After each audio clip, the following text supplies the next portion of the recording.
Awami fascist কারবালায় আমাদের সাকিব খানকে গ্রেপ্তার করা হয়েছে। সাকিব যদি অপরাধী হয়ে থাকে তো শাস্তি হোক, আমরা সবাই শাস্তি চাই।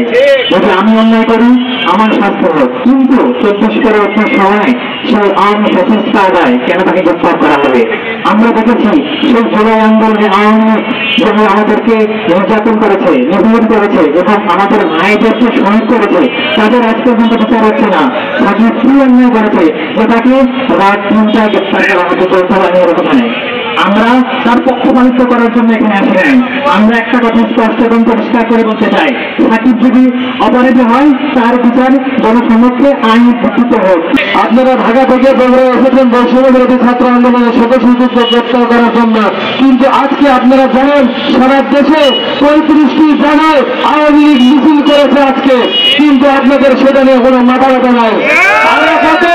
আরাফাতের অফিসিয়াল ফেসবুক আইডি থেকে আজকে পোস্ট করা হয়েছে আওয়ামী লীগের সারা দেশের মিছিলের ভিডিও, কিন্তু সেইখানে প্রশাসনের ধারার কোনো ধার পাগল নাই।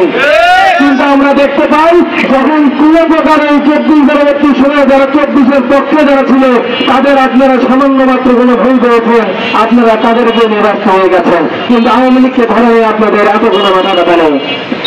বৈষম্য বিরোধী ছাত্র আন্দোলনের সম্মানিত উদ্যোক্তা বগুড়া জেলার সদস্য সচিব আমাদের একান্ত শ্রেণীর সাকিব খানকে আওয়ামী কায়দায় রাতের আধারে যেভাবে গুম করা হতো আওয়ামী লীগের সময়, ঠিক সেইভাবে রাত 3টার দিকে গ্রেপ্তার করা হয়েছে। সে যদি অপরাধী হয় তার শাস্তির হোক, এটা আমরা চাই।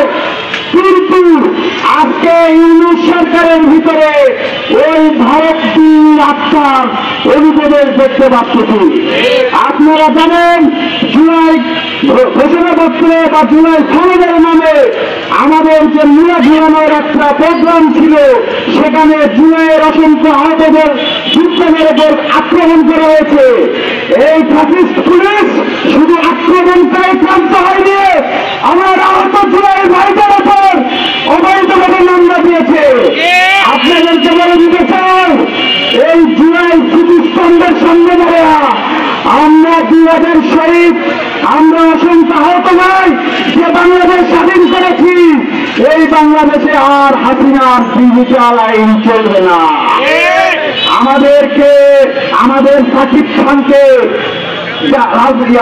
রাষ্ট্রীয়ভাবে নিরাপত্তা নিতে হবে।